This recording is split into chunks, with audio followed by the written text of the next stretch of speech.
Tonight we're talking about mindfulness, and I think that this one's gonna be, as I was saying a couple minutes ago, a good stream because instead of just having a discussion, a lot of this stream is going to be teaching and talking about exercises that you can do to practice mindfulness.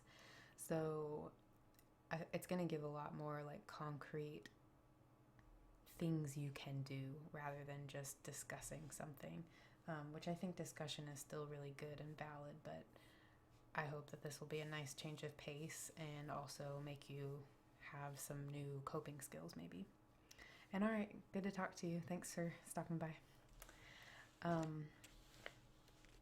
So there is a little bit, I have like a page and a half of stuff to talk about before the exercises start, but it shouldn't be too crazy. So I just wanted to read this quote first. I'm using, again, this workbook. It's a DBT workbook, dialectical behavior therapy, which is something that I've participated in the past. And there's also CBT, which is cognitive behavioral therapy. They vary a little bit between the two of them, the kinds of things that you'll do. Hey, Jim Pringle. Hope it's going well. So mindfulness, though, is a really broad thing in not just therapy. So this is from the guy, well, I'll tell you who he is in a minute. So an operational working definition of mindfulness is the awareness that emerges through paying attention on purpose in the present moment and non-judgmentally to the unfolding of experience moment by moment. I thought that was just a nice way to summarize it, and we'll talk about what that means since that was kind of not the easiest definition. So mindfulness is often interchangeable with the concept of meditation. A lot of people think that meditation is just like sitting down on the floor and like going and like holding your fingers together. And I don't know what people think. I'm trying to think of what I thought it was, because it really wasn't that long ago that I differentiated and gave myself an actual understanding of what is supposed to be happening during meditation. I guess I just thought that people were like relaxing and that the noise that they were making was, I don't know, like giving them something to focus on in a way, or like putting them into a trance or something. I don't know what I thought, but I think most people don't have a great idea of what meditation is. And meditation is essentially what mindfulness is, which is practicing and teaching your brain how to operate differently. And that differently is being in the moment, which can help alleviate a lot of problems. I have this is terribly drawn tonight. I'm so sorry. I wrote like crap. But anxiety and depression are two huge things that mindfulness or meditation can help with like a lot. So they're it's a very, very useful skill rather than, no, I'm not a therapist. I'm not a medical professional. I'm just someone interested in mental health and wanting to have a space where it can be talked about. So it's very, very similar to any other kind of practice that you have in your life. It's not a process where you're just sitting there and trying to relax. It's a very active skill, actually, and it takes a lot of hard work to be able to be mindful.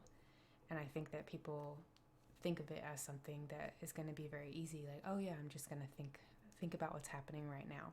I'm going to think about the sounds that are coming out of my mouth. I'm going to think about how my mouth is moving. I'm going to think about how my butt feels in this chair, stuff like that.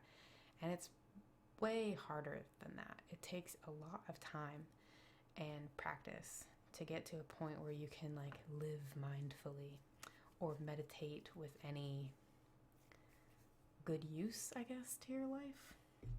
So, and you're welcome. So this concept of meditation has been seen in religions for like hundreds and hundreds of years.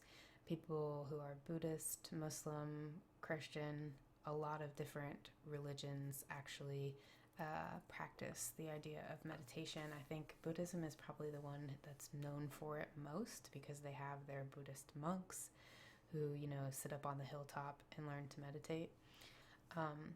Which, by the way, if you have a Twitter, following the Dalai Lama is kind of cool. I don't know how I feel about him as a person, but he says things that are very interesting and thought-provoking, so that could be something good to add to your feed. Anyway, in the 80s, the man who actually came up with that quote that I started with, his name's John Kabat-Zinn. I might not be pronouncing that correctly. He started using mindfulness practice with chronic pain patients. So he was trying to find a way to help people who were chronically in pain not be suffering so much. And he decided to bring this mindfulness, this meditation, which had previously really only been linked with religion. It was not something that people just did the way that it's being sort of taught and learned now.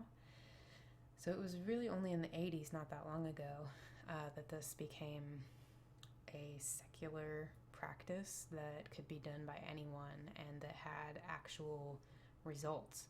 And ever since then, there have been so many studies done to show the actual benefits that mindfulness can have for patients who take it seriously and really use it, practice it. So here are some of the results that they have found. These are the things that it reduces. It reduces the odds of having another major depressive episode. It reduces symptoms of anxiety. It reduces chronic pain. And it decreases binge eating. On the other hand, it increases distress tolerance, which is essentially how much distressing weight can you handle and not sort of fall apart. It also increases relaxation, and it increases your skills to be able to cope with difficult situations. So when I first heard about this concept of mindfulness, I was reading through the benefits and I was like, wow, you know, this sounds really good. Because how old am I now? I'm 29. Probably when I was around like 22, 23, however many years ago that was, I was a very different person. Not that I wasn't still at my core me. I think I've always tried to be a nice person and an honest person, but I had a lot more discord in my life. It was very difficult for me to handle things. Even if they were really small, I would get very upset. I also found myself in a lot of relationships with friends, family, whoever, that were distressing to me. It was hard for me to deal with all of that, and I wasn't happy pretty much at all. I was constantly in a state of feeling not good. And so when I read that these were the outcomes, you know, hey, you can learn how to cope better with life and you can feel more confident and more capable, I was excited about that. And I was like, okay, I want to do this. And the truth is that I sucked at it at first. It's actually only been recently that I've stopped and thought like, wow, I've really come a long way with this. Actually, in preparing for this stream was one of the first times that I really gave myself credit for the work that I've done since then and recognized that it's been slow. And I sometimes even today I'm like, wow, you know, I really can't handle a lot. I have no resilience. I wish that I had more. I wish I was more confident. But at the same time, I've come so far, and it's definitely been because of me trying to practice these mindfulness skills. So even if you don't think they're working at first, I can promise you that eventually you will make a difference in your own life, which I think is really cool and something that helps build natural confidence and just a sense of self-worth, I guess. Like, hey, I can do this and I'm stronger than I think, which I think is a line from Pooh Bear. Okay, so mindfulness, as I said, is a really, really difficult task. It's not something that just comes easily. Even right now, sitting here, and you can think about this for yourself too. I can feel from the right my air conditioning is coming out of the ceiling vent and blowing on me. The heat from my ring light is hitting my face. I hear a high-pitched, not super high-pitched, but an electronics noise that's probably coming from my computer that's constant. I feel the weight of myself in this chair. I'm now thinking way too much about how I might look and how I might sound, and the fact that I'm moving my hand like this a bunch, which is not voluntary. All of this stuff, the way that my hair is hitting my like shoulders, I can feel all of that. I can feel my clothes on my skin. I can feel my socks on my feet. We have a lot of sensory input happening all the time. And I'm just sitting still. You're just sitting still. So all of the things that you can smell, and I can smell this putty. So all of the things you can absorb with any of your five senses are happening all the time. That's what can make it really, really difficult to practice mindfulness, because if I'm just sitting here and nobody's even talking back to me, I'm just talking into the void right now. I mean, you guys are all here, but like no one is gonna have a voice that's gonna come and cut mine off or something, you know? So it's different when you're actually in action. You can, I guess, my point, I guess, is you can see how much more is going on when you're actually in a social situation or trying to talk to someone, or working up the courage to walk into a store or approach a person or whatever. There's a lot going on, and we don't really think about that, I feel like, on a normal, regular basis. I'm not always aware of most of the things that I just listed to you. So literally from second to second of our lives, everything is changing. And that's not just what's happening in our environment, but it's also what's happening internally. Our cells are dying and they're replenishing. Everything is moving and changing all the time. And that can feel a little like, whoa, out of control sometimes if you think about it. Like, holy crap, there's so much going on, and the next second isn't going to be like the last second, so how am I going to know how to deal with it? But I think it can also be actually really calming when you are feeling distressed, because you can recognize that, hey, the next second isn't going to be like this second. This second sucks, but the next one's not going to be like this because things change.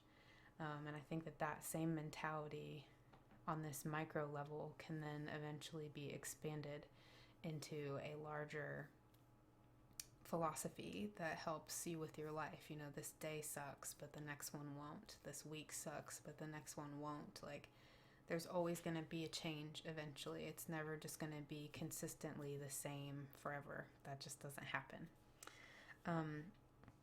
So when it comes to, it is, you're not wrong. When it comes to the idea of mindfulness, it's not just paying attention. It's paying attention without criticizing, without judging, and without becoming overwhelmed in the moment. So you're not, and this is for you and for other people, you're not judging or criticizing yourself, you're not judging or criticizing others, and you're not being overwhelmed by the situation. You're just kind of paying attention to it, and letting it wash over you, letting it happen. There's a thing in DBT that's called radical acceptance, and that concept is essentially what I just said. It's an outlook that you can have where no matter what kind of happens, you just accept it. You don't have feelings about it. You don't let yourself become hyper emotional about it. You just say, like, okay, this is happening. And that can be incredibly helpful if you're experiencing high levels of anxiety, if you're experiencing social anxiety, if you are having a depressive event, or if you're just feeling generally overwhelmed, like with your job or school or whatever is bothering you. And that's a great quote. You know, remember your highs at your lows and your lows at your highs. That's so true, and it's something that's really hard to take in sometimes and to remember sometimes. I hope that I'm not the only one who feels this way. Not that I'm the only person in the world, but I know that all of us are different. And maybe most of you or some of you don't feel like you get overwhelmed. I think that all people get overwhelmed, but maybe just by different things and to different degrees based on the thing. But I really don't know if everyone's going to connect with that sentiment. And there's no one like universal way to express that. So I hope that you can think about something in your own life that puts you into that situation, even if it's not the same as what I'm saying in the moment. So essentially, when we're dealing with pain, anger, or any kind of upset, those are the moments where radical acceptance is helpful. It changes how we deal with it. And one of the concepts is that, like, no matter who you blame for what happened, your pain or your anger or your upset is still going to be there. So there's kind of no point in going down that road. It's much more beneficial to you to just accept it, because then you can say, okay, well, what am I going to do from here? Which is what you can actually control, rather than becoming incredibly furious or, you know, becoming trapped in thoughts or feelings. When we are stuck in those moments, though, it's really, really hard to see out of them. There's that really, really common expression like, oh, he was blinded by rage. And that's like a very real thing. Maybe not even with anger, it can be with other emotions as well. But sometimes if you just are having a strong emotion, you might not be able to understand what's going on in the moment anymore. And this applies as well to anxiety. So think about I should say, because I feel like we've all had this hopefully happen. Not hopefully, but I hope you can understand. That's what I mean. I hope this hasn't happened to anyone, but I know it has. When you're in a social situation, or you're about to do something that makes you scared or nervous, most of the time we're not really like there. It's like that out of body sort of moment where you're overthinking what's about to happen, what might happen, what did happen in the past, things like that. So you get wrapped up in your own thoughts, and it makes it really difficult to notice like other people's body language, what other people are saying. You might not hear exactly what they're saying, which is a problem, because then it can cause more upset that doesn't need to ever actually happen. So that's kind of the hope with these skills, is that you are able to take control of those situations in a healthy way, instead of having to deal with overwhelming emotions of any kind that pull you out of the situation and keep you from being present in your life. Hold on one second. Band. I've never done that yet, so that was fun. Okay. So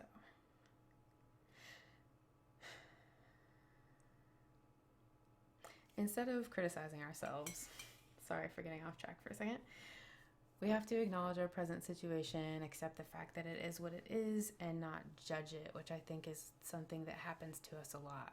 For me, one of my biggest issues now with this is I feel like I'm sick a lot. I guess I'm a hypochondriac. I don't feel happy saying that. It doesn't make me, I've never actually said that out loud, and I kind of hate that. But I do get very, very nervous about being sick a lot, even though I'm usually not sick. I do have a lot of stomach issues because of my anxiety and stuff. So I think a lot of the times the way that my anxiety makes my body feel, like feeling really hot or having a bad stomach ache or getting a headache or whatever, I start to think like, oh my God, I might be really sick. And most of the time I'm not. But it's really hard for me not to escalate that and think it's going to get worse. And then I start feeling worse, and it just like snowballs from there. So whatever that is for you, this is what mindfulness aims to help mitigate and get rid of. Yeah, that was fun. Yeah, I really hate it because I used to never really worry about my health that much. I don't know if that's actually true. I know at some point in my life I didn't care that much, but I also had a parent, my dad, who was very, very intense about medicine and health. And he essentially scared me my whole life about being sick or getting injured or sick, and it became like this huge thing to me, like, oh my God, I'm gonna get sick. I just believed that, I guess, with all of my heart, because it was something that was repeated to me over and over again. So I guess I just have never learned to outgrow that, and I'm trying to do that now. So if we're in a state of worrying about the past or the future, we really can't be mindful of the present. You can't do all of them at the same time. As we already talked about, like, there's a lot going on all the time. So I'm going to read 1, 2, 3, 4, 5, 6, 7, 8, something like 8 different examples of being mindless, and you can notice for yourself if any of these have ever happened to you. The first one is, while driving or traveling, you don't remember the experience or which roads you took. I've done that a lot. While having a conversation, you suddenly realize that you don't know what the other person is talking about. I've done that a lot too. While having a conversation, you're already thinking about what you're going to say next before the other person has even stopped speaking. That's probably my worst one. I think I'd like to be the other way, but maybe not. While reading, you suddenly realize that you've been thinking about something else and have no idea what you just read. While walking into a room, you suddenly forget what you came to get. That's not just for old people. After putting something down, you can't remember where you just put it. While taking a shower, you're already planning what you have to do later, and then you forget if you've already washed your hair or some other body part. That's actually really funny, because I put out a tweet like a month or so ago that, like, I always wash my face like 3 or 4 times in the shower because I forget whether or not I washed my face. But usually I'm not thinking about what I have to do later. I'm like having some fake fight in my head, or like obsessing over something. And the last one is, while having sex, you're thinking about other things or other people. So obviously these are all moments where we should be really present.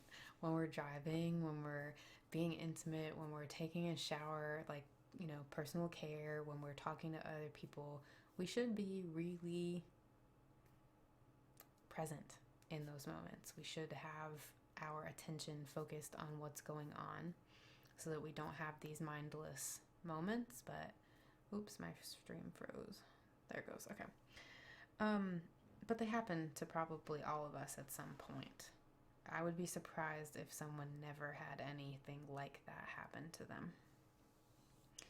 So being mindless is clearly a big deal. Not only can it affect your personal hygiene and how you're driving safely or not, it can also really impact your relationships and your friendships and just your opportunities even to have other relationships or opportunities for work advancement or things that you want, that you could be a part of, that you're busy talking yourself out of. These authors have come up with 3 main reasons why learning mindfulness is important. Number 1, it helps to focus on one thing at a time, which makes it easier to soothe and control our overwhelming emotions. Number 2, it helps us learn how to identify and separate judgmental thoughts from experiences. Those judgmental thoughts tend to increase our overwhelming emotions. And third, it helps to develop a concept called wise mind, which is a different DBT skill that involves taking your rational thoughts and your emotional thoughts and finding a middle ground. So it creates the ability for us to make healthy life decisions based on both our rational self and our emotional self working together in a sort of mega harmony. So those are some of the things that these exercises that we're going to discuss should be helping with. There are also these 4 things called the what skills, and they are things that help us start to observe our thoughts, describe our thoughts more accurately and more carefully so that we can be more mindful of what we are focusing on. These are, number 1, to focus more fully on the present moment. Number 2, to recognize and focus on our thoughts, emotions, and physical sensations. Number 3, to focus on our moment-to-moment stream of awareness.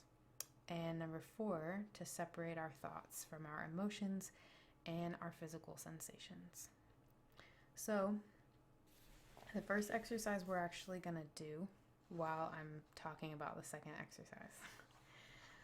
If you want to, you don't have to participate. I'm going to use my phone. You can also use, if you're on a computer, if you click like the date and time, it has a second hand on there.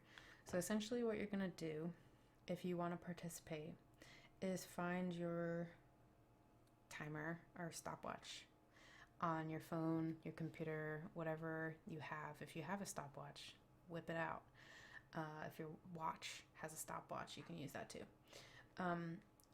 What is going to happen is you're going to hit start whenever you're ready to, and then make it so that you can't see how much time is going by. So I'm going to flip my phone face down after I hit start, or I'm just going to like hold it away from me for the duration of while I'm talking about the next thing.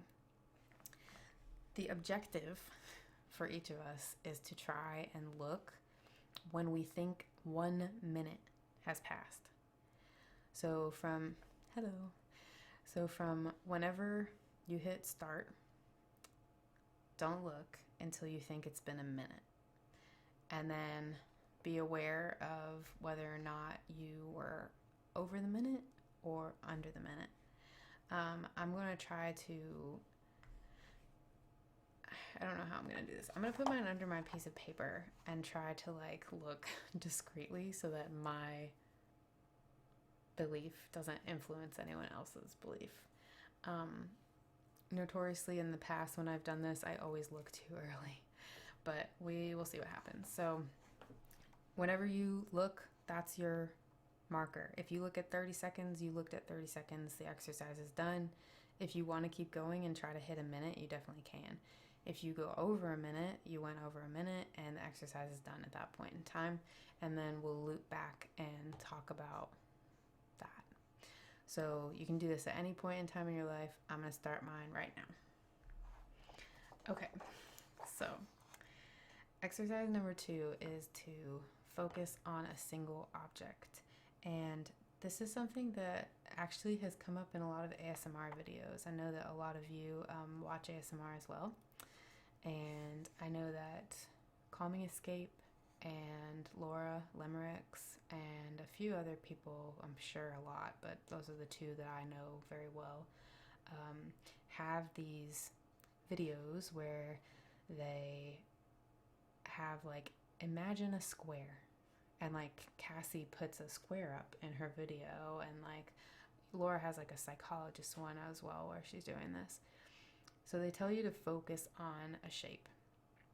And I think that this is actually part of the reason why it's enjoyable, at least for me, to watch some of the like doctor role plays in ASMR, is because it's bringing me into my own body.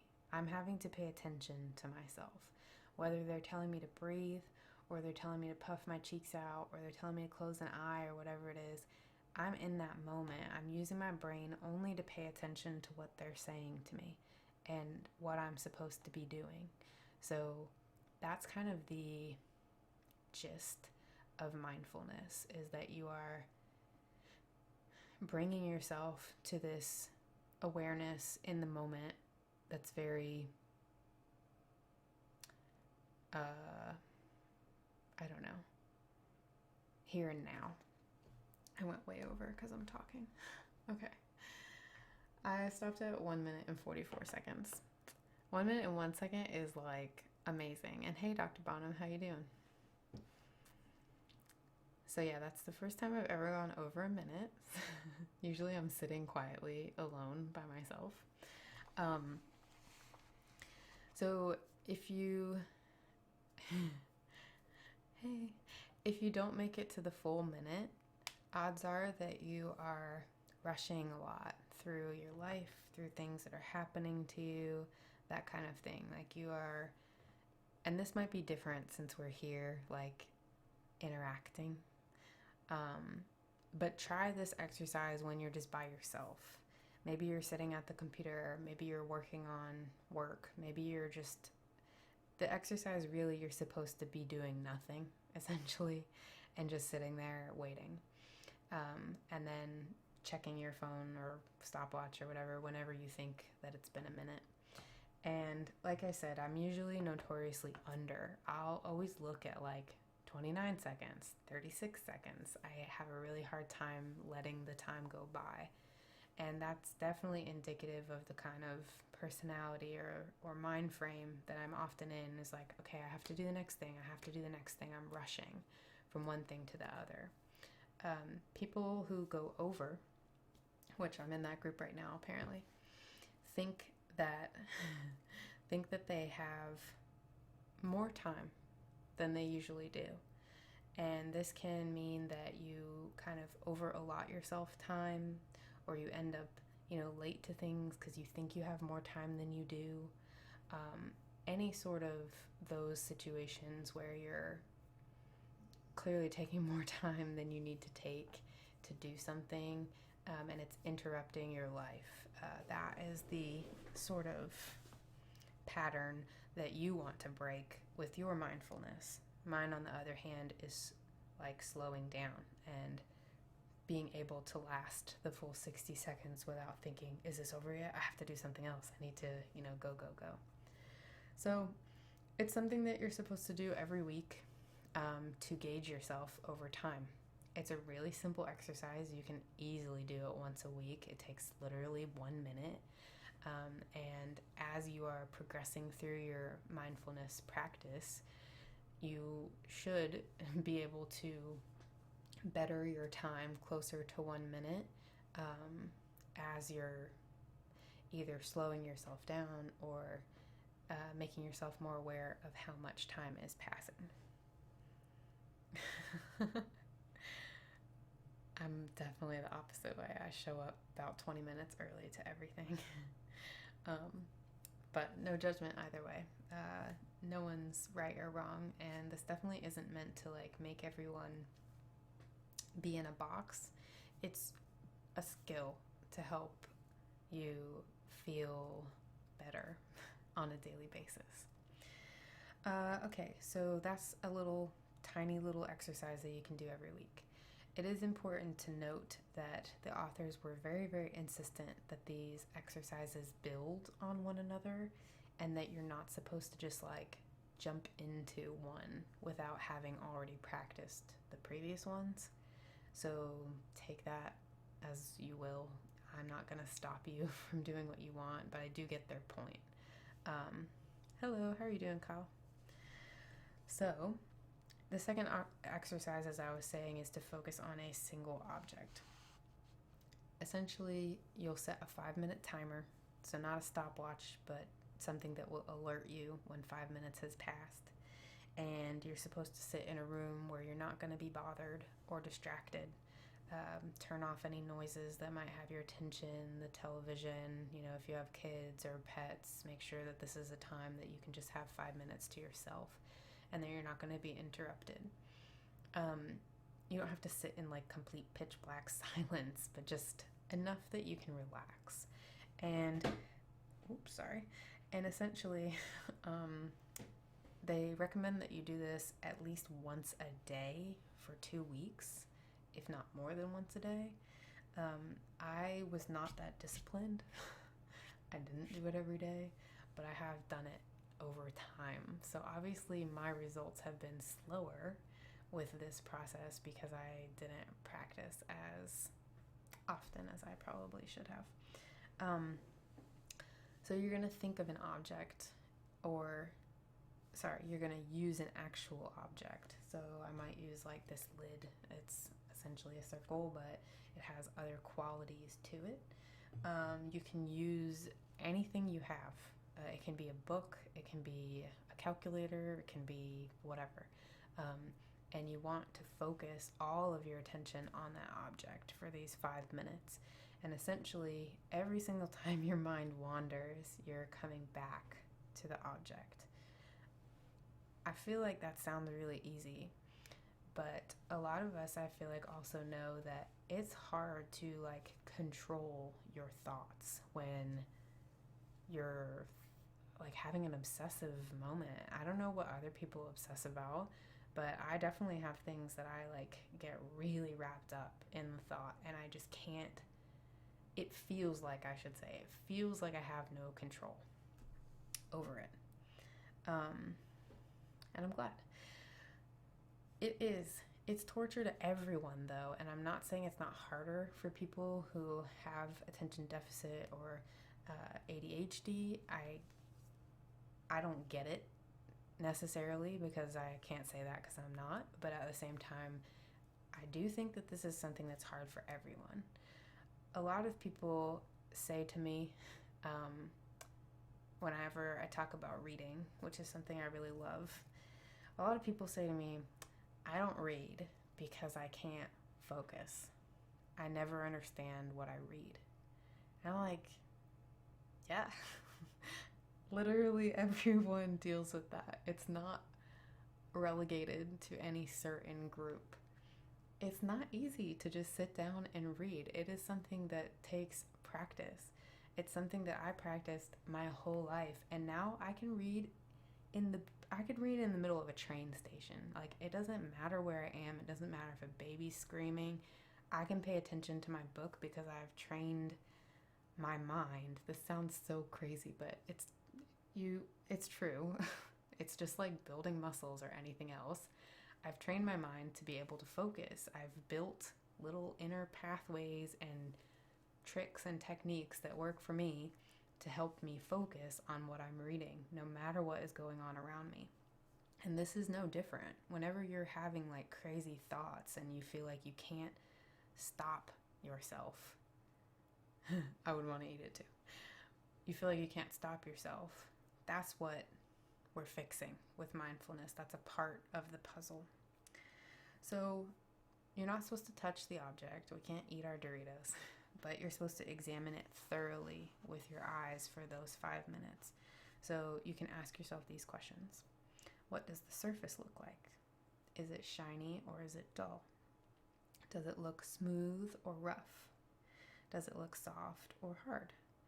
Does it have many colors or just one? What's unique about how it looks? Then, after you're done exhausting the object with your eyes, with the rest of the 5 minutes, you're actually going to touch that object, and you're going to use your sensation of touch to continue the process. what does it feel like? Is it textured? Are different parts of it different? So like this lid has, a lip, it's got a flat part in here, but the lip is ridged. So those are different sensations, and I might feel that like, oh, it's really cool in the middle here, but on the sides it's doesn't feel any different than my fingers, that kind of thing. And you want to like really every detail that you can think about. And anytime your brain starts going like, oh, I wonder what I'm going to eat for lunch, you come back and notice something more about that object. Even if it's the same thing, even if you're like, this is cool, this is cool, this is cool, that's fine. It's just you need to continue relentlessly to bring your thoughts back to the object. And I guess at the very end, you could use your sensations of taste as well, if you're using a Dorito. So that is the second exercise. Again, they say that you should do this every day for 2 weeks. If you want to progress through their exercises in order, which is what they recommend. I like this exercise especially because I know that there are people out there, at least a couple of you as well, who can't picture things. I didn't know until recently that that was even a thing. I also didn't know until recently that some people don't have an inner monologue, which just blows my mind. But I like this exercise because everyone can do it.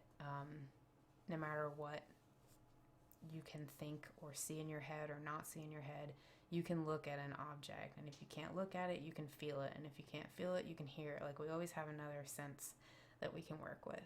So I think for that reason, it's really good. Some of the later exercises, like including the next one, might be a little bit harder for people who can't visualize things very well.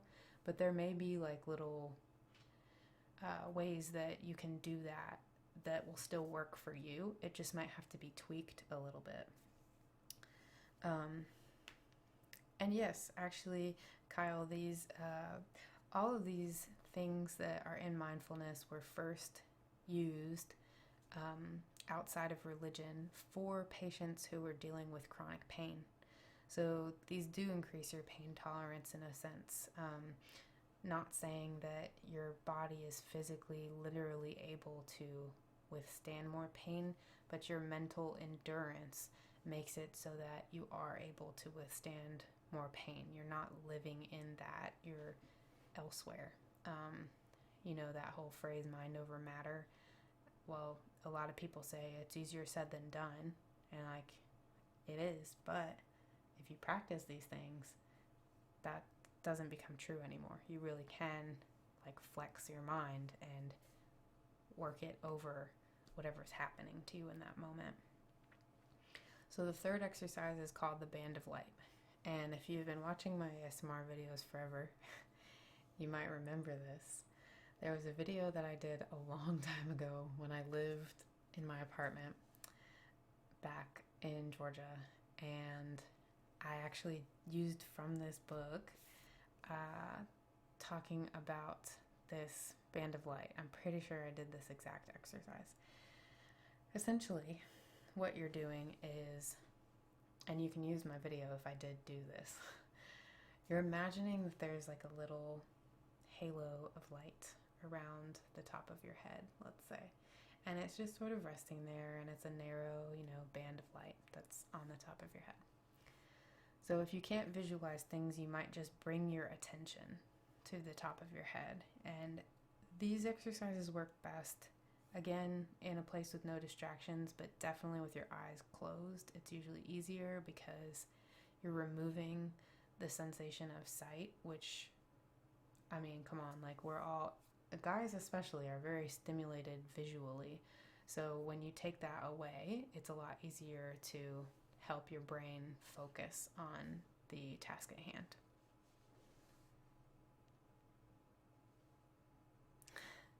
And I'm really glad that you found this channel too. I'm glad that it's relaxing. And yeah, so I got my little ring light here. I've got my halo. And the point of this is, with your eyes closed, you're going to bring your attention to the top of your head. and you're going to feel the sensations that are happening in the top of your head. And you're slowly, very, very slowly, over the course of like 5 or 10 minutes, going to imagine this band of light moving down your whole body. So not even this fast. You're going to think about what it feels like here, and then here, and then here, and then here, and you're going to imagine what it feels like on the tops of your ears. You're going to imagine what it feels like in your ears, on your face, moving down your neck, everything. So very, very slowly, you're using your mind to draw attention to all the different parts of your body, like a full body scan. You can imagine yourself maybe going through like a light, like a, what do you call those? Like a Xerox machine. One of those lights is just like scanning over you. And by the time you get to the end of it, number one, for me at least, like you're very, very relaxed because you've noted every muscle that you can, and it kind of helps you relax those things when you become aware of them. You can release a lot of tension that way. But it's also just helpful in becoming in the moment and really connecting with your body. So that's something that you can pretty much do at any point. It should take around 10 minutes. If you want, you can record your own voiceover to help you take the full 10 minutes and play that whenever to help guide you. It doesn't have to be like a full, like, okay, imagine this, but you can still say, like, move to the next point in order to guide yourself through those 10 minutes. So the next exercise, exercise 4, is called the inner-outer experience. And so if we think back to the last couple exercises we did an outer experience of focusing on an object and using at least 2 of our senses to analyze that object. That's an outer experience. And then we did the band of light, which is an inner experience where we're really, really connecting with and feeling all the different parts of our body. Yeah, low budget MRI scan, nice. So the inner and outer combines these 2 things. Do I use affirmations? Not really. I actually made an ASMR video of affirmations by request, and it was really challenging for me because I have a really hard time affirming myself, I guess. I have a hard time like saying nice things to myself out loud. I'm just now starting to become more comfortable with saying nice things to myself in my head. So I think in time it will probably be easier for me to use affirmations. But I was definitely always sort of taught to look at them as like a cheesy thing that people do at, self-help meetings or something, which that's not, obviously, like, I wouldn't be doing this if I had those feelings towards any of that. I think helping yourself is a great thing, and that's literally why I'm here, is to help others help themselves, hopefully. So I obviously don't think those things are cheesy, but I still have this like little stigma of being uncomfortable with it. But I do think that affirmations have a lot of value, and I think that the more comfortable you are with them, probably the more confident and happy you're going to be. So it's something I'm kind of working towards, if that makes sense. And yeah, exactly. It's really hard to say affirmations if you don't actually believe them about yourself. I remember there were a lot of things that I was saying in my ASMR affirmations video that I was like not believing about myself, or I was getting really emotional because it was bothering me that I couldn't believe that about myself. Anyhow, so the exercise 4 is combining the inner and the outer experience, which is teaching you how to recognize and focus on your thoughts. And that's separate from your emotions and separate from your physical sensations. So all of these things are coming to your attention, but as individual entities rather than my thoughts are giving me emotions which are giving me physical sensations. So I had a thought about something I really hated. Someone doing something I don't like, someone saying something I don't like, or living a way that I don't like, whatever. And then that thought made me have the emotion of being angry. And then that anger gave me the physical sensation of feeling hot or ragey, whatever you feel physically because of that. Maybe your heart's racing, something like that. Yeah, I think over time they'll be helpful.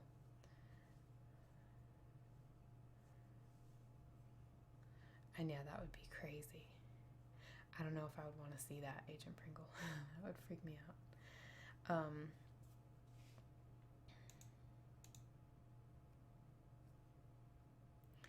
Okay. So, there is a little read through here that helps shift between the inner and the outer worlds. And I was just going to read.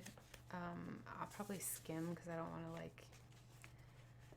take too long on this one thing. But these are their instructions for this exercise.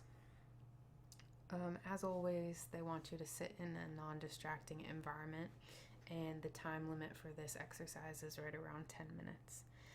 They want you to turn off distracting sounds, whatever, and then just take some deep breaths and become relaxed as much as you can. So they want you to keep your eyes open and focus your attention on an object in the room, like you did earlier in exercise 2. Notice what it looks like, its shape and color. Imagine what it would feel like if you could hold it. Imagine what the object probably weighs. Describe it silently to yourself and be as descriptive as possible.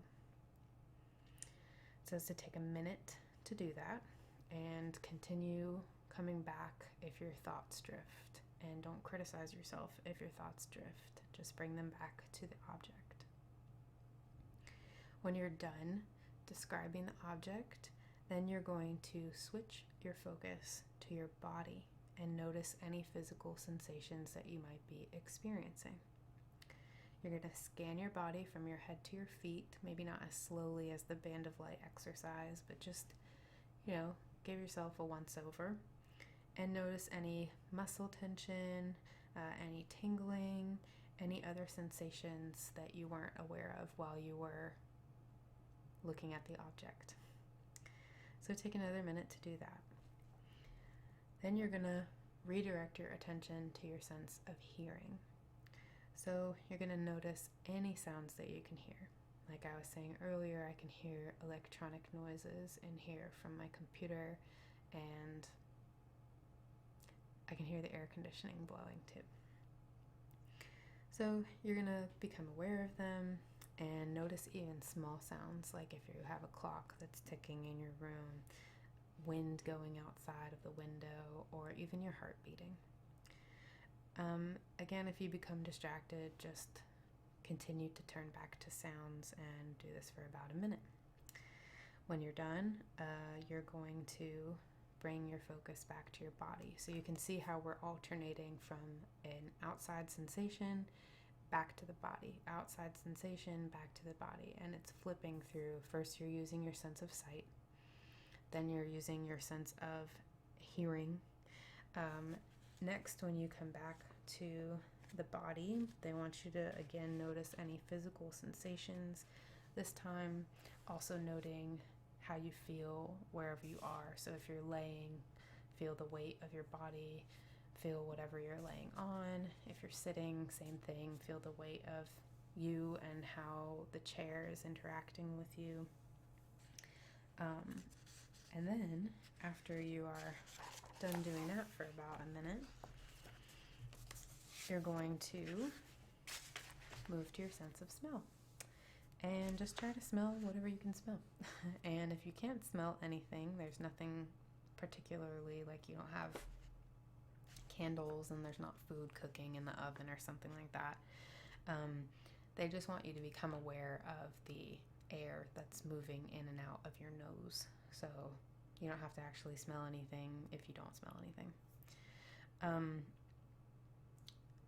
After that, you go back to your body, do another body scan, and then finally you do your sense of touch. So you can reach out and touch an object if you want to. You can touch the carpet, you can touch your leg, anything that is going to give you a sensation of touch. And then whenever you are done, you'll take some deep, long, slow breaths, and you're done with the exercise. So in about 10 minutes, you just want to alternate through your 5 senses, and every time you finish one, move to your body and assess your body. Okay. Sounds good.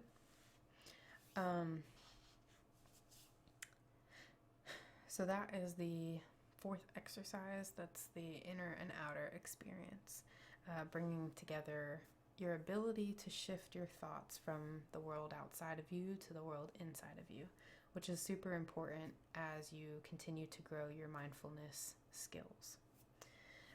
Exercise 5 is called, I hope this isn't overwhelming. Exercise 5 is called 3 minutes of thoughts, and the name of it kind of gives away what you're going to do, but you're going to set a 3-minute timer, so you want it to alert you when 3 minutes has gone off, and you're going to write down every thought that you have. You don't have to write it word for word. You can just write like a word or two that lets you know what you were thinking about. If I'm thinking about, going to school or something like that, I could just write school. It doesn't have to be like going to school and, I don't know, something more specific than that. You can't censor yourself, though. That's like the one important part about this exercise, is you need to continue to write your thoughts no matter what they are, even if your thoughts are just like, I'm doing this exercise, my mind is wandering, I'm bringing my mind back to this exercise, I'm thinking about potatoes, like whatever it is, you just want to write those things down for 3 full minutes. And the point is to see how many thoughts that you're having in roughly that amount of time. And they say that if you multiply the amount of thoughts that you had in those 3 minutes by 20, you will have an estimate of how many thoughts you might be having approximately in an hour. So that's kind of cool too, to just like know about yourself. But it's also very good at helping indicate to you if you might be hyperactively thinking or might be zoning out from thinking. I've had to do this a lot in college actually, but not in the same, it wasn't like for our mental health. It's just called free writing, which again is just like what it sounds like. You're just literally writing anything that comes to your mind for a certain amount of time. It's a stream of consciousness, just anything you're thinking, no matter what it is, you just keep writing it. And at first it felt really difficult, like especially within the first 30 seconds to like a minute. I often felt like I don't know what the hell I'm gonna write, but over time you'll notice that your thoughts are always evolving. And that's another point of all of this, is that the last second isn't like the next second, and that can be a very, very helpful skill, a tool, a coping mechanism that you have in your mind when things aren't going well. You can recognize the fact that, hey, just like it happened in my 3 minutes of thoughts, things are going to change. So that can be pretty empowering in and of itself, even though that's not really the point of the exercise. So this is something that they didn't really give an amount of times that you should do it, I don't think.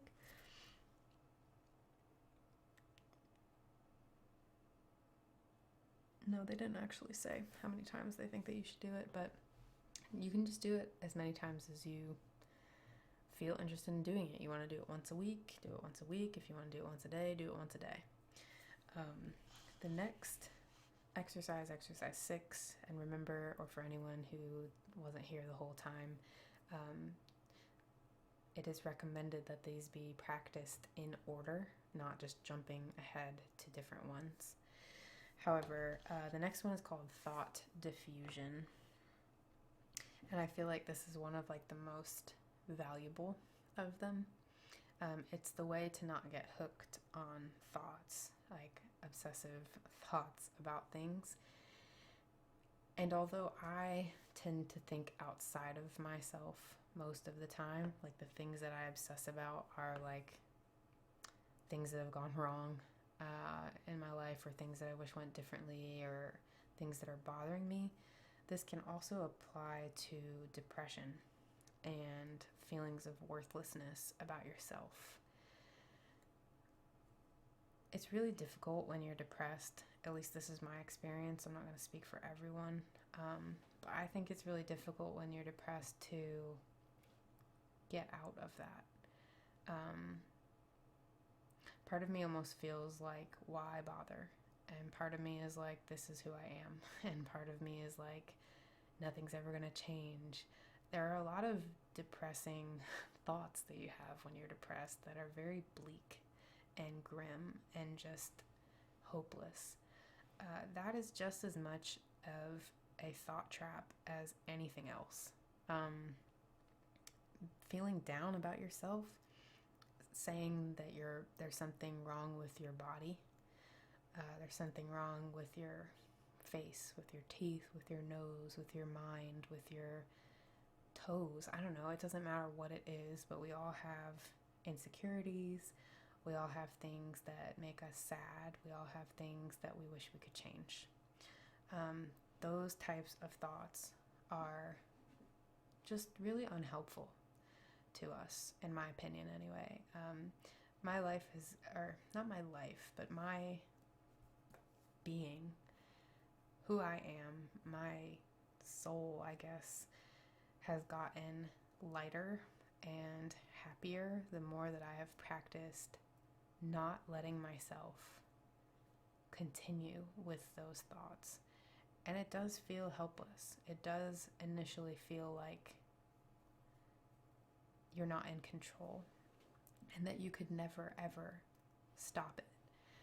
One of my best examples is the thing I don't talk about that happened in this current relationship that I'm in towards the beginning. I would get really upset thinking about that, and it could change my whole day, and my whole demeanor, my whole attitude, my whole week could be ruined just by a thought that I had. Nothing that actually happened in the moment, but literally just a thought. And that's the same if I get depressed, or back when I was like in communication with my family, that was something that would bother me a lot, was thinking about my parents' relationship, or thinking about something that my mom or dad said to me, or a way that I was manipulated or whatever. I would just be in the shower just like, God, like soaping my hair and just like thinking about like, man, I wish that this had happened. I wish that had happened. I should have done this. Like, it's such a waste of time, but it also really changes your attitude. Like, you can be having a perfectly fine day. I mean, like, maybe not a great day, but not a bad day. And the second that you start getting turned on to these thoughts that are just not helpful, or that they carry some sort of weight or burden or anxiety or depression or whatever negative feeling, it can change everything. And then it feels like you're under a boulder, or it feels like your brain has gotten away from you and you have no ability to change it. That's a really helpless feeling, I think. I don't like that. And it's been my mission over the last however many years to change that, because I was sick of, and I am sick of, certain thoughts just consuming me and becoming all I can think about, and making me, I don't know what the equivalent of this is, but I know that it's a pretty popular thing to say that, like, girls are really good at making themselves cry over something that didn't happen. And that's not a lie. I don't know if this applies regardless of gender, and maybe the guys just don't cry. I don't know. But there have been times in my life where I have thought about something and literally made myself cry because I'm thinking about that thing, and it's becoming my current emotional state so much that it makes me physically sad. And this is something too that I think people can relate to in terms of like death. Death is something that's very easy to obsess about as well. Health for me in general. And it's really hard to move away from those thoughts. And I can get to the point where I might think about someone I care about dying, and it becomes incredibly sad for me, and I can just start weeping because I'm sad even though it hasn't happened. I've actually cried like over the thought of my dog dying. Like that bothers me tremendously, and I can ruin my own day imagining that even though it didn't happen. And that's like the power of our thoughts. That is when we let our thoughts control us and become more than they are, instead of just recognizing that it's just a thought. It's not actually happening. Even if something is going to happen, it's not in that moment. So you're not doing yourself any favors. We can't plan for the bad things that are going to happen. There's no way to soften the blow of something bad that is going to be inevitably happening in your life, or something that you don't want to happen.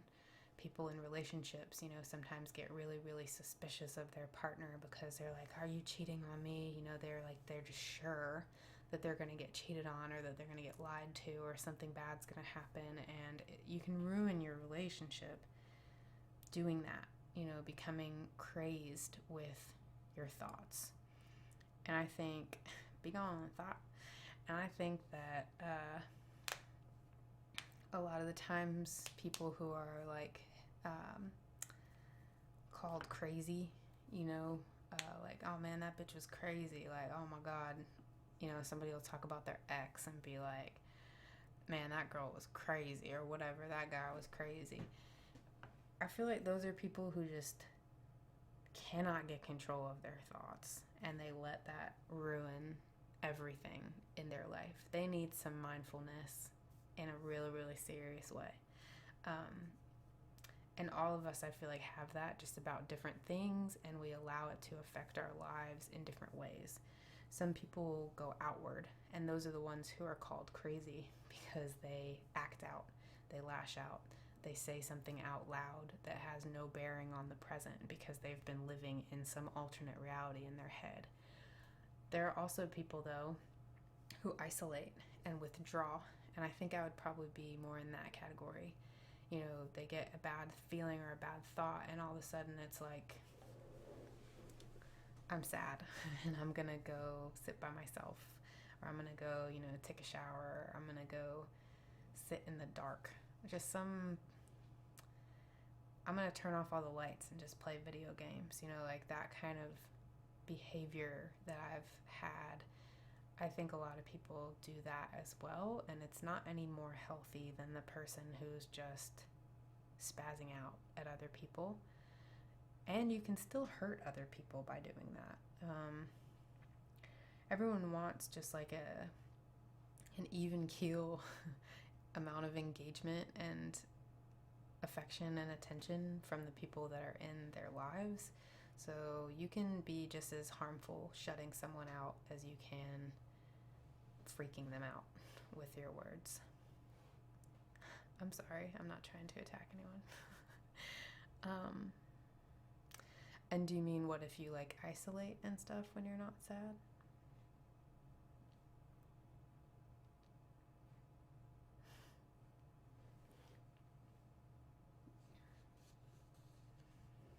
Because I do think that there are healthy levels of a lot of things. Sometimes you need to speak out. You need to stand up for yourself in a situation, and if you have a legitimate reason to, like, you know, take the piss out of somebody, you gotta do it. Like, that's a part of life. And at the same time, if you want to sit in the dark and play video games, I did that for 12 years. I mean, I was depressed, but I still sometimes do that just for comfort. It's just something I enjoy doing. So I'm not saying that all of these things are bad. It's when they start to consume you and alter your life that they're bad.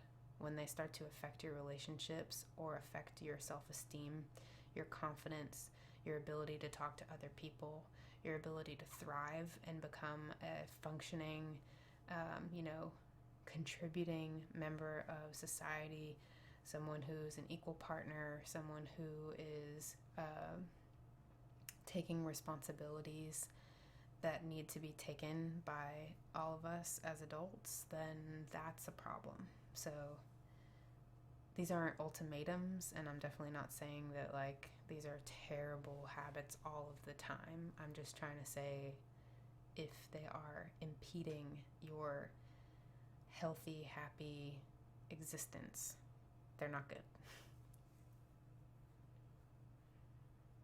I don't look like I gamed. I don't know what that means. I played World of Warcraft for like 12 years. And I played League of Legends for like 3 years, but I hated the community. And I played Battlefield 3 a lot. Diablo. I beat like every Diablo. And I was a console gamer when I was a kid, but I've been PC since I was a kid, playing like floppy disk games. And yeah, I get that. I mean, at the same time, there has to be a balance. I feel more comfortable alone with my thoughts as well, but that's not doing me any favors when it comes to actually having to interact with the outside world. It has made me so... Battlefield's great. Do you ever watch Battlefield Friends? Because nobody else I know has ever watched that, and I wore my like promoted shirt one time and nobody got it, and it made me sad. And yeah, League community absolutely sucks. But yeah, the more I've isolated throughout that whole time, and like, it was bad.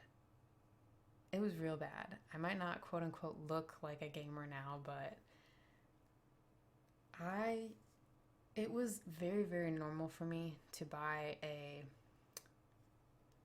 12 pack or whatever it is, 24 pack. I don't know how many cans come in a soda pack anymore of Cheerwine and like a carton of cigarettes. I don't smoke anymore, but I did. And a bunch of weed and chips. Oh, and I would order Domino's all the time. Like, they would call me if I didn't call them. That's how serious it was. And I would just sit at my computer for days playing video games, like only getting up to use the bathroom kind of thing. So it was not always good, for sure. I definitely had a problem for a while.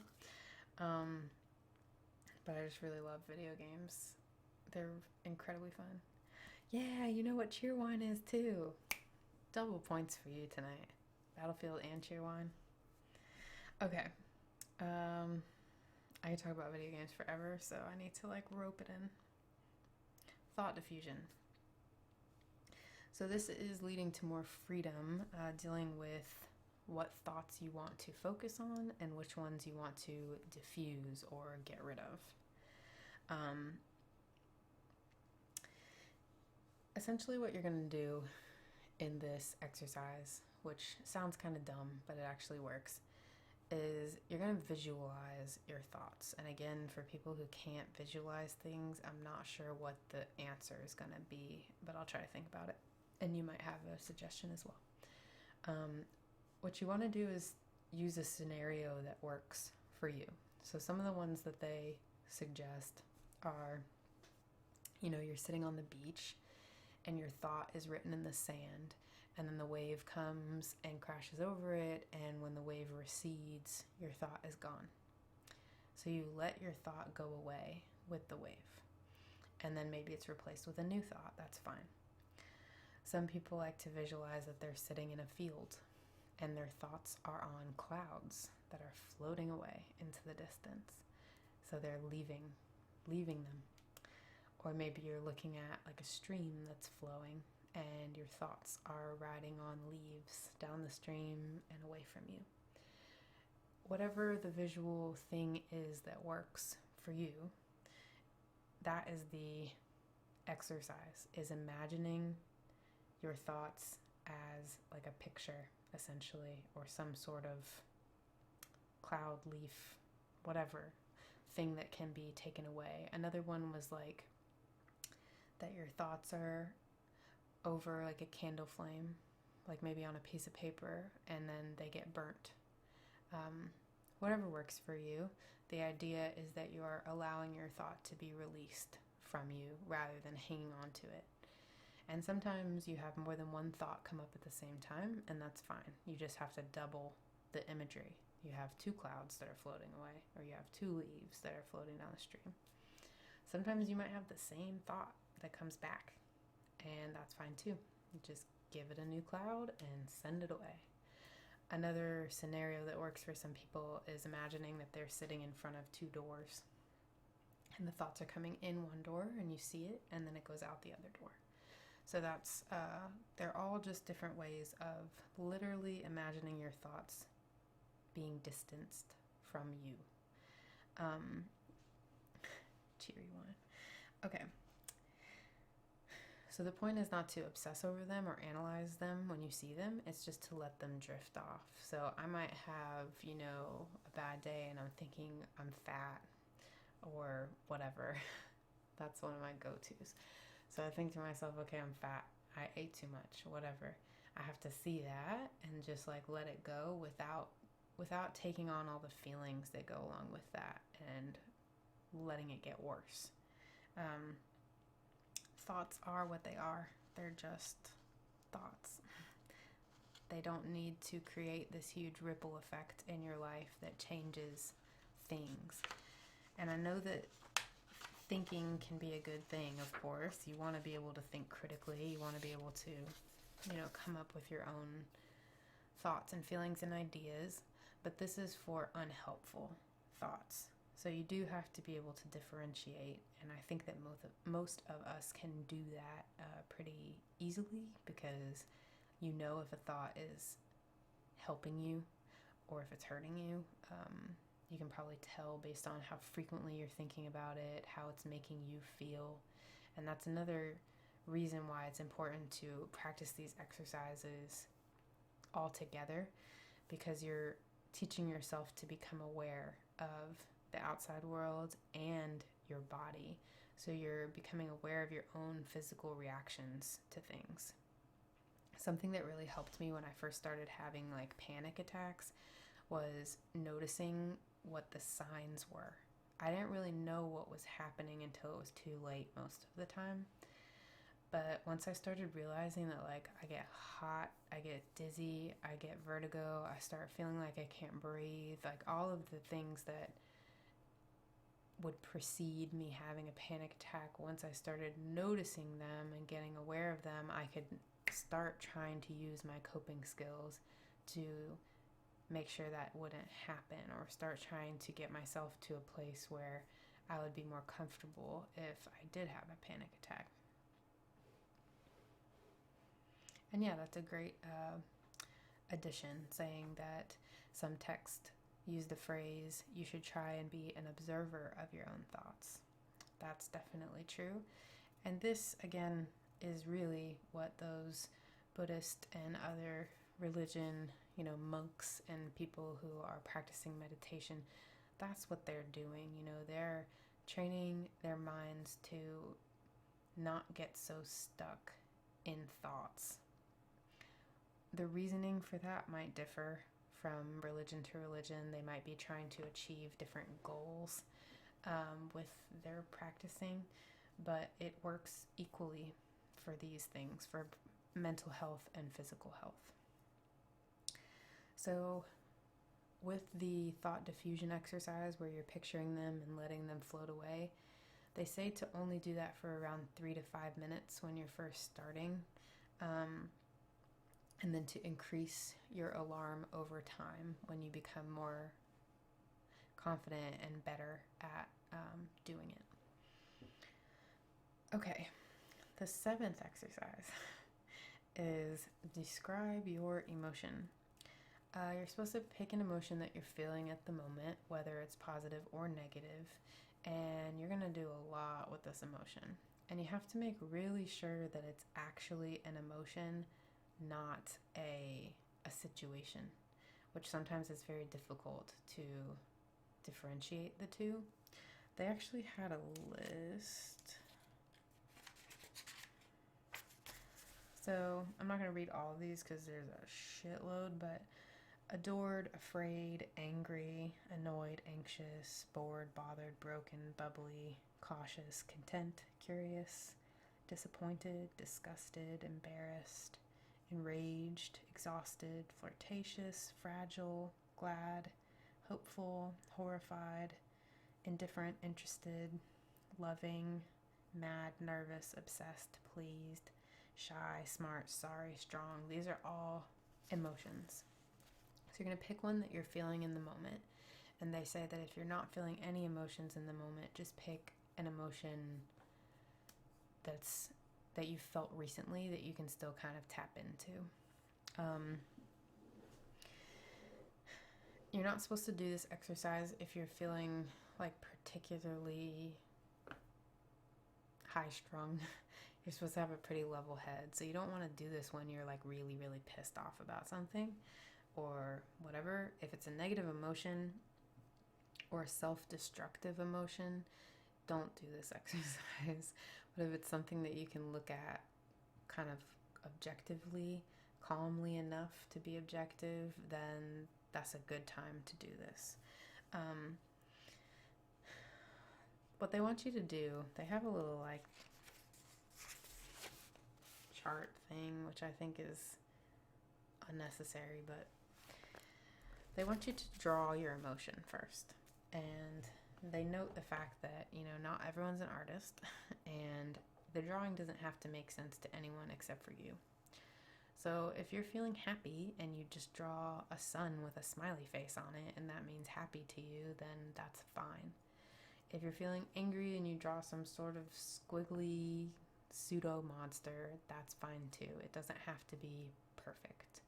Again, this is one of the exercises that's hard for me to get serious about because I laugh at myself in these situations because they make me uncomfortable, but it is helpful. So you're going to draw your emotion in any way that you can. Then you're going to start using your senses again. You're going to think about what sound would accompany that emotion. So if you're happy and you have the sun, the first thing that comes into my mind, obviously, is the Teletubbies baby sun, doing that little laugh, cackle. Maybe, though, you're feeling exhausted and you have like a groan. Maybe you are, I don't know, angry and you have like a scream or something like that. Any sound that you feel like goes along with your emotion, you're going to write that down after you draw your emotion. Then you're going to move kind of into your other senses. The next thing they want you to do is describe a related action that fits with your emotion. So like, what do you want to do because of your emotion? So I'm happy, I think of the baby laugh, I draw the happy sun, and I think about giving someone a hug or dancing or, I don't know, laughing myself. Something that goes along with that feeling for me that is an action that I could be doing. Obviously, if I'm angry, it could be, beating a piece of wood with a sledgehammer. Like, whatever it is for you that goes along with that, that's what you're going to write down. Then you're going to describe the intensity of the emotion And at this point, you can use metaphors. I'm so happy I could blank, or I'm as happy as blank, or, I'm so angry I could scream, or, I don't know, the intensity of my anger is like, it just reminds me of like the 10 things I hate about you. It's like the power of 10,000 suns or whatever, anything that makes sense to you that helps explain how intense your feeling is, you're going to write that down too. Then you're going to describe the quality of your emotion, and this is like what it feels like on the whole. So you might be like, oh, my legs feel like jelly, or I feel like water that's about to boil over. Whatever like that, some sort of physical sort of descriptor of how you feel due to that emotion. And then for the last thing, you're going to describe your thoughts that are related to the emotion. And you need to make sure that you're not putting down more emotions. You have to literally say, like, my emotion makes me think that blank. My emotion makes me think about blank. And I definitely am. I love video games, and if I could play them all day long, every day, I would. So a big part of this exercise is to separate your thoughts and your emotions. So you want to be able to tell the difference between thoughts that you're having based on your emotions and what is just your emotion. The 8th exercise, and then we have one more, so yay, we're going to fit all this in, is called focus shifting. This is, again, a 5 to 10 minute timer, and the point of it is to avoid those emotional traps that I was talking about earlier that you might end up sitting in all day long based on a feeling that you had. So you're going to name your emotion, and then you're going to imagine it as a shape, or let it just assume some form in your mind.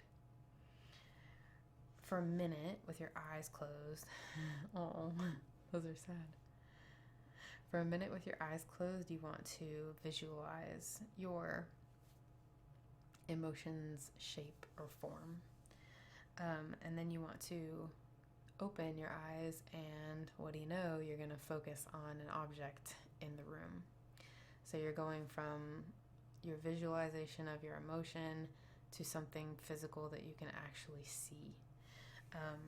Then you're going to close your eyes again, and you're going to work through your senses. So as you can see, these exercises are really building on one another. You're going to think about a sound related to your emotion with your eyes closed and like really, really visualize it. Open your eyes and go back to an object that you can see. Close again and do your hearing. Think about the emotion and describe the intensity and the quality of it. Smell, if you can smell anything, or just focus on your breathing going in and out of your nose,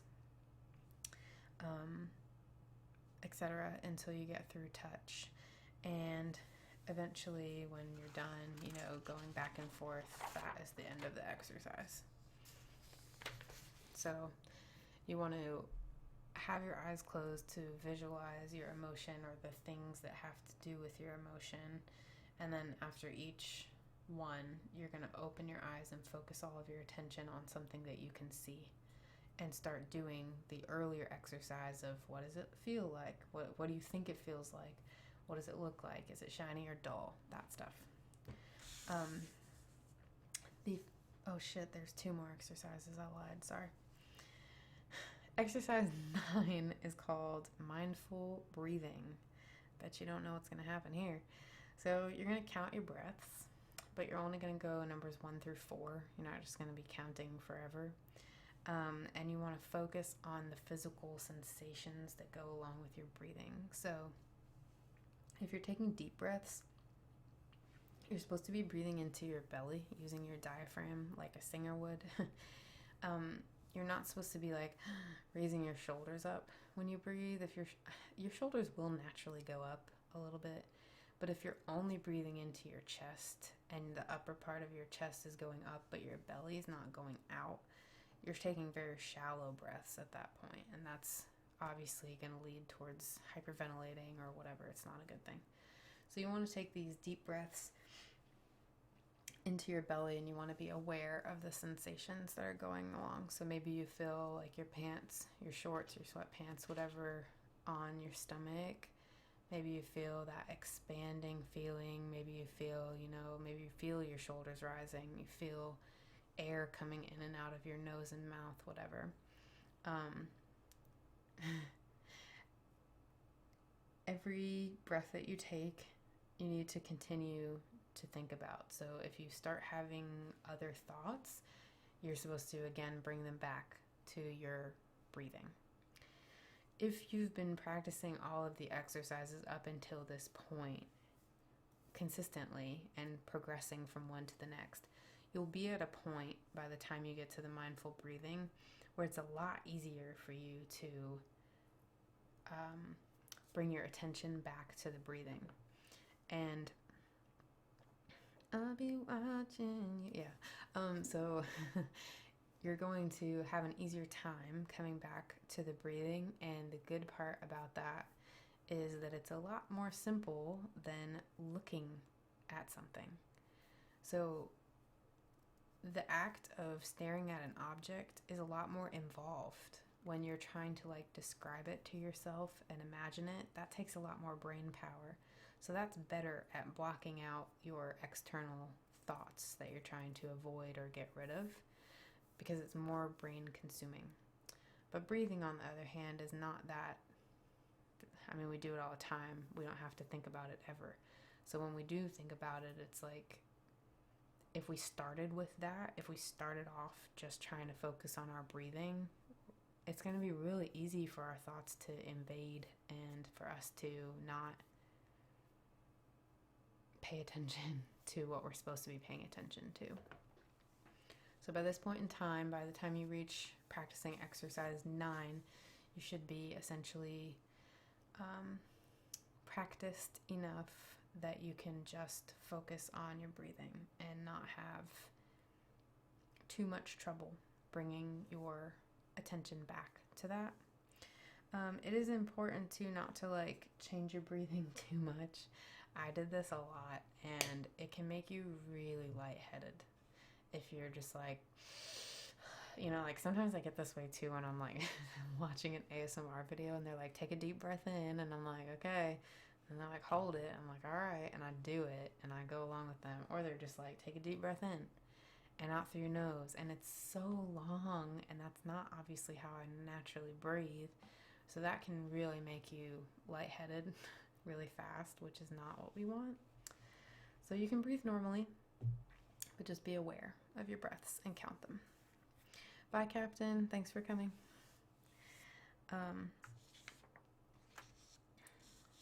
So eventually you'll be connected to this act of breathing, and then it's something that you can start doing while you're doing other things.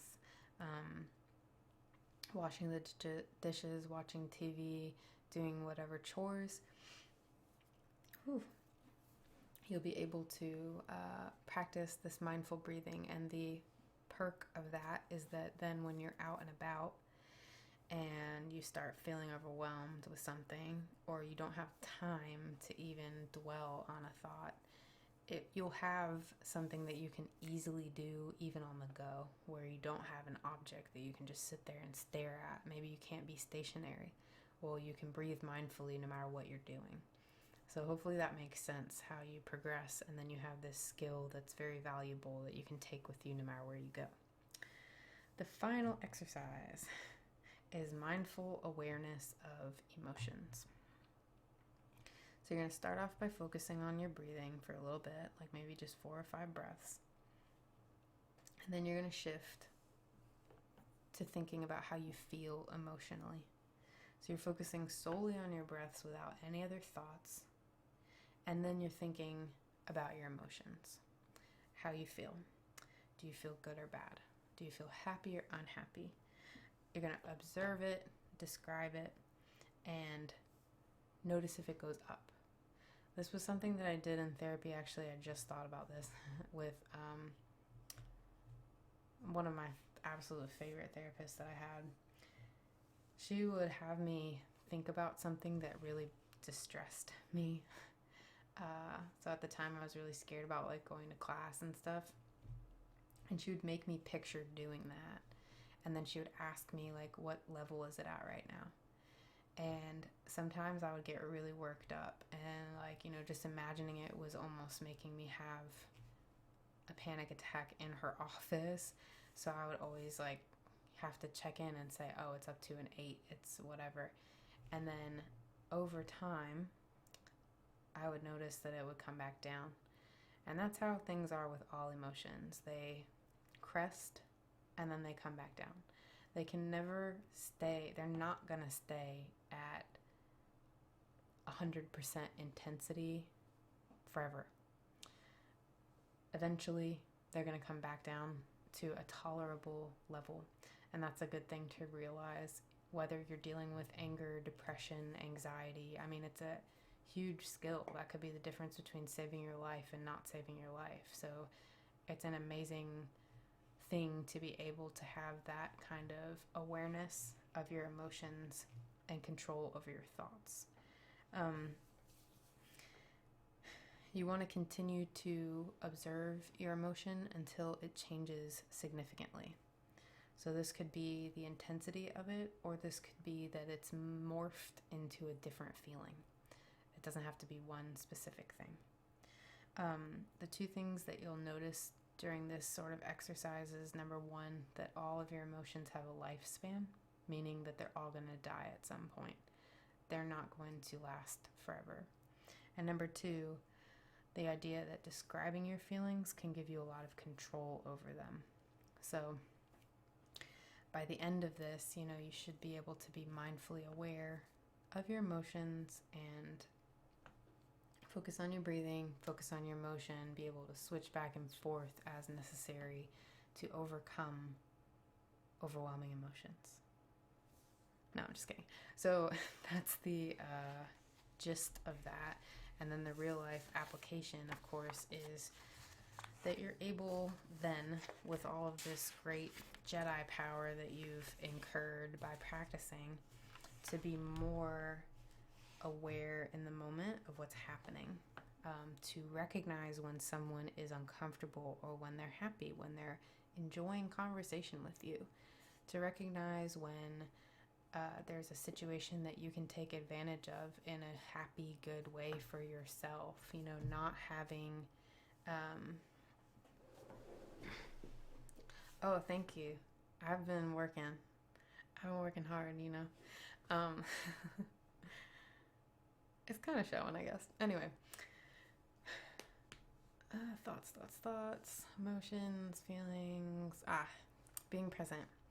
It's a really important thing to be able to do. It can change your life and it can make your reality a lot happier. And I think to Dr. Bonham's earlier point, about, well, what if I just like doing these things? I'm not saying that that's terrible. Obviously, as someone who was a cave dweller for a long time, I don't judge that. I would still be doing that if I could. I don't think it's an awful thing. However, I do think that there's an overwhelming amount of evidence that the more you disconnect, the harder it is to connect. Like, it's not like riding a bike. When you lose those skills, when you're not practicing the skills of interacting with people, it only becomes harder and more overwhelming the next time you try to. For me, coming out of that, moving away from only living my life on the computer to trying to live my life in person has been incredibly hard. I've had a really hard time getting to the point where I can just say hi to anyone that I pass. Like, hey, how are you? That has been such a huge challenge for me. And I know that I wasn't always like that, but I just had this sort of like paranoia almost that like, oh man, people don't like me, people are thinking bad of me, people are judging me, um, people are gonna make fun of me if I say hello. I had a lot of very outdated feelings about how people interact because I was basing them on middle school and high school um, experiences and tactics, things that really there's not that much of. You know, I've been infiltrating the outside world for a couple of years now, and I haven't had the best luck and I haven't had the most exposure. I'm not the most popular person on the planet, obviously, but at the same time, the interactions that I have had have overwhelmingly proven to me that people don't think they're hot shit like they used to.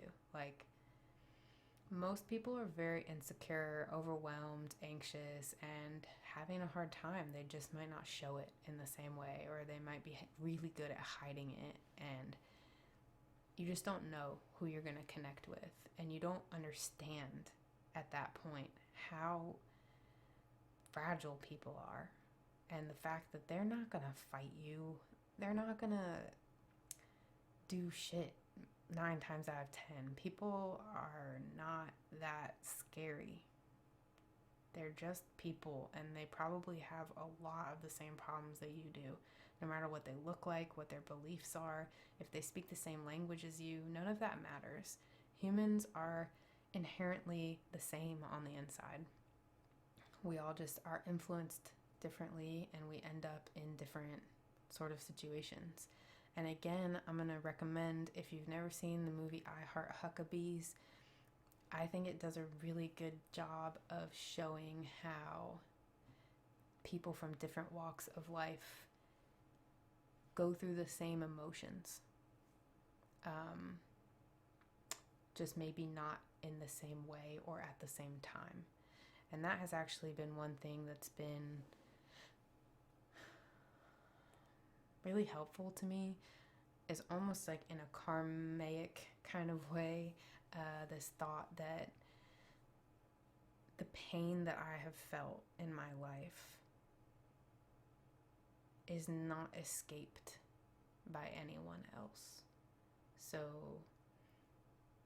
the people who have hurt me and made me feel that pain are eventually going to feel that pain themselves. And I'm not saying like, oh, I want to inflict pain and get revenge. I'm just saying it's somewhat peaceful just to know that if I don't do anything, which I don't want to, eventually they'll have to deal with the same thing in some way. In some way, they'll be burned in a way that will make them feel and learn, hopefully learn, what I have felt and learned.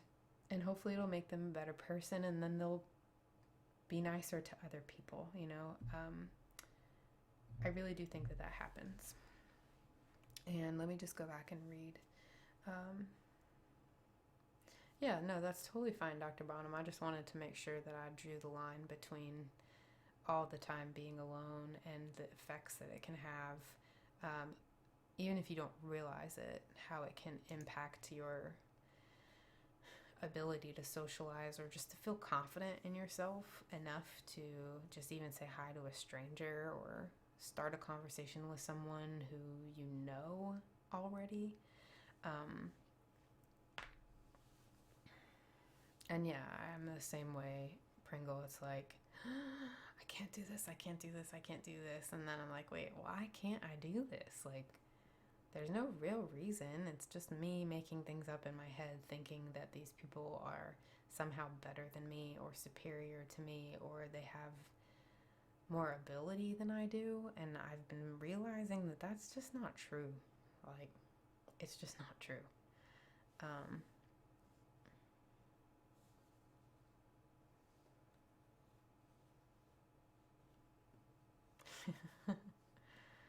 A bitch. It's alright. You can say it.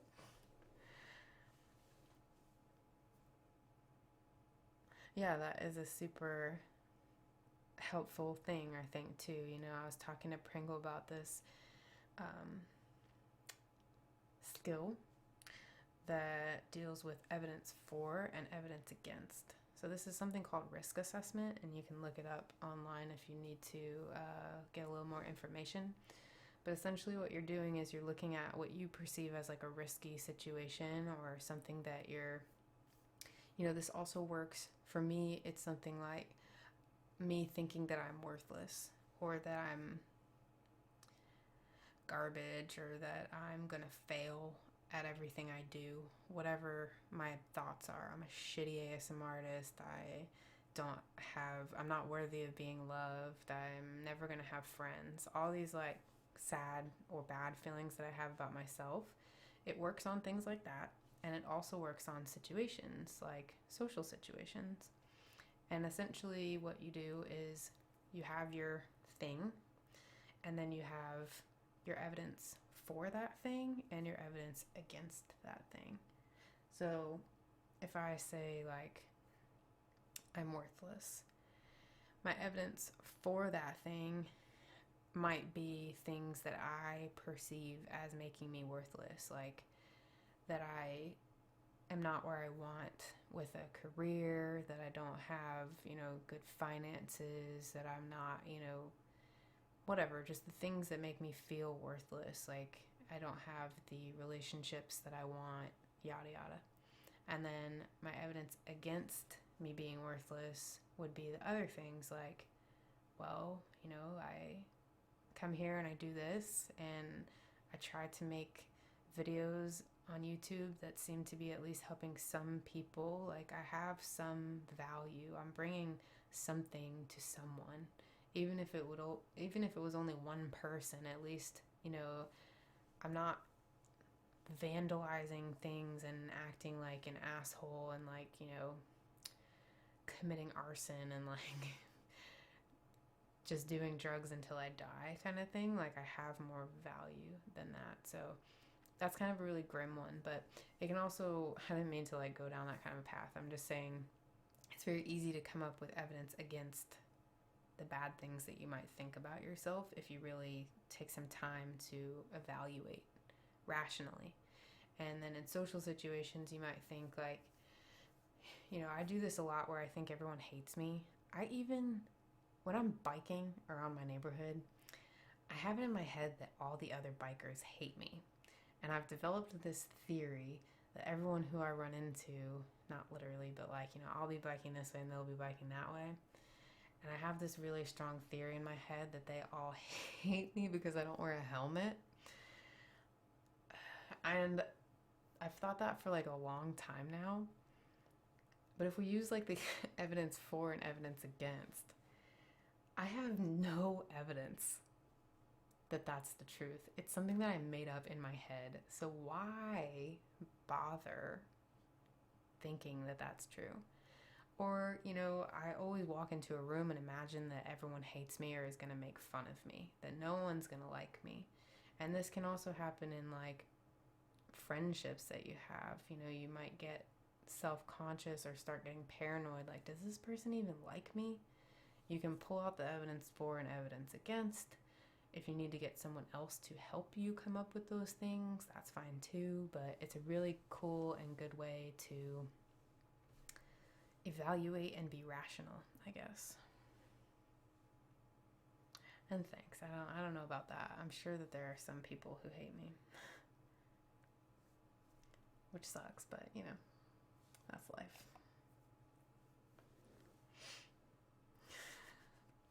I feel that way. I always like wave to them a little bit, not like hey, but like I just kind of like raise my fingers like hello to acknowledge them, and they just always seem to just like, just Luigi look at me, and I'm like, what the fuck? But it's probably just in my mind. I don't know. Most of them kind of like give me a little hello or they nod back, but you're right. It's a lot easier to think about people that you think hate you than people that you think love you. And I guess my final note would be, and if anyone has any questions, you can feel free to type them out now while I'm saying this. And yeah, that's super true. Being irrational is built around anxiety for the most part. I remember when I talked about that a number of streams ago, and I felt attacked at that point. And yeah, maybe that's true. Or maybe they're like, why are you biking alone? I don't know. But the last thing that I guess I wanted to say is I just wanted to share, I guess, this thing that I've added. I might have told one of you about this so far. I did tell one of you about this so far, but I haven't told anyone else. So right now, this week, my task has been, and I'm going to continue to try to make this my task, to every single day have a moment. Actually, I think I talked about this in an ASMR video too. Have a moment where I am going over what I'm grateful for, which I've never done before, and it's very similar to like affirmations in a way, and it gives me the same uncomfortable feelings, but I feel like even just in a week I've gotten a lot better at it, and it's amazing how it can actually change your mood to start thinking about the things that you're grateful for instead of anything else. Usually I do this in the shower as a way to block out all the normal obsessing that I do in the shower. I don't know why the shower is such a place for me. I guess because I have nowhere else to be in those moments. And I'm doing something that I've been doing so many times in my life that it's all very automatic.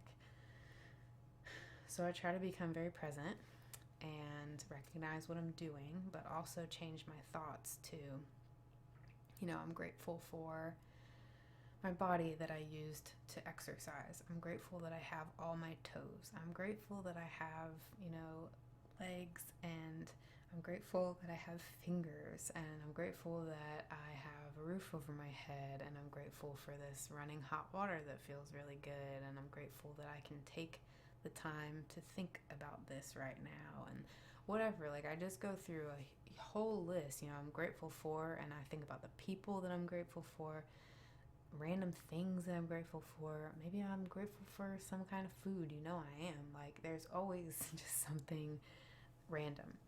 And sometimes my mind starts wandering and I start thinking about something unproductive, and I just tell myself, nope, okay, I'm grateful for whatever. Like, and you literally have to do that. Like, literally have to stop yourself and say, nope, I'm not thinking about that. What am I thinking about? Oh, that's right, I'm thinking about what I'm grateful for. Let's keep going with that. These mindfulness exercises are no different. That's literally what you're doing the whole time that you're practicing this. You are bringing yourself back to the present moment. And after you develop this skill a lot, it's something that you can put into your interpersonal relationships and have better relationships with the people that you run into, whether they're strangers, acquaintances, or people that you've known your whole life. You'll be able to listen better. You'll be able to analyze the situation better and not be surprised by things. And you'll be able to control your emotions better, which I think is a good thing.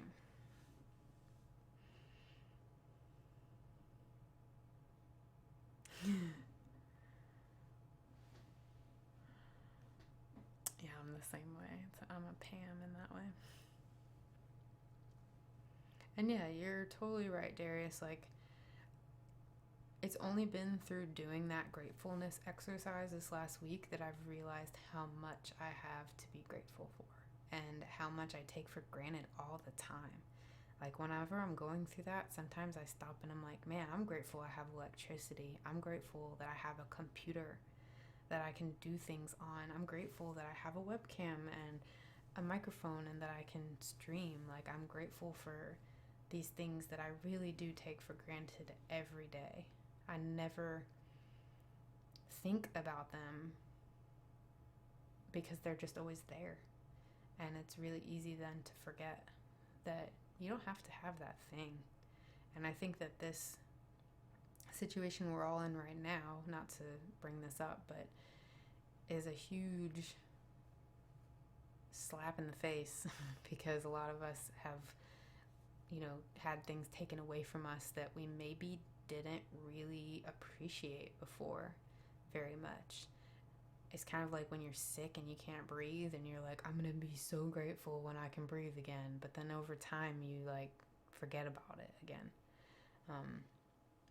It really does change your life and your perspective to every day think about what you're grateful for. And yeah, so it's unfortunately, I don't know what I'm gonna do about this. My microphone's fine. It's my laptop. The newest version of the Mac operating system called Catalina is buggy and is not accepting my Yeti, which sucks because I'm supposed to, a week from now, have a ASMR stream, and I might just have to do it on my computer and have that noise in the background because I don't know what else to do. I looked online about how to go back to the previous operating system, and it's possible, but it is way beyond my scope of being able to do it.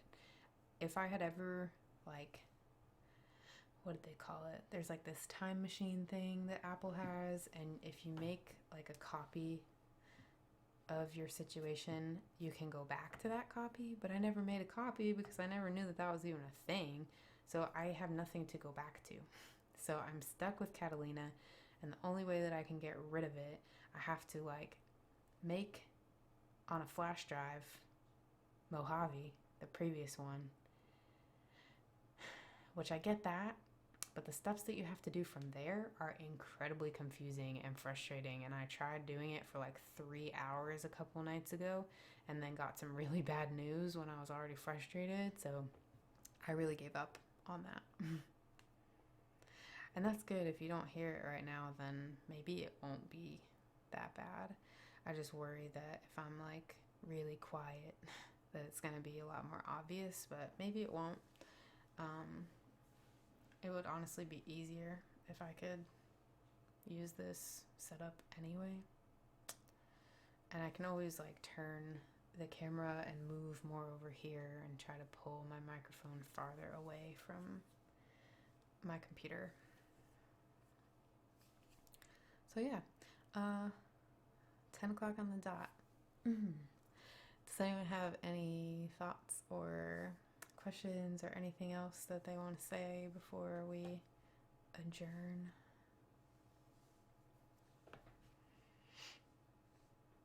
No, I haven't heard of the Science of Wellbeing course. I've never heard of Coursera actually, but I'll definitely look into that. Sounds interesting. I'm always reading about, wellness, obviously, and trying to improve my own well-being and hopefully other people's as well. So thank you for recommending that. No worries. I appreciate people showing up.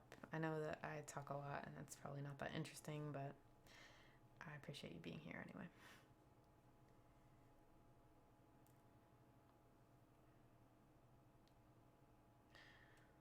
Okay, I'll have to look that up, Pringle, because I don't know. Well, how would I get a copy of Windows, though? And interesting. I'll definitely have to look into that. Darius, I didn't know that Yale even had a program like that.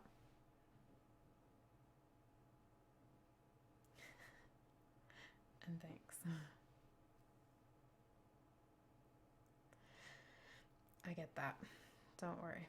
Well, if you do watch this again, you can learn some mindfulness skills to stop your mind from racing. Hopefully.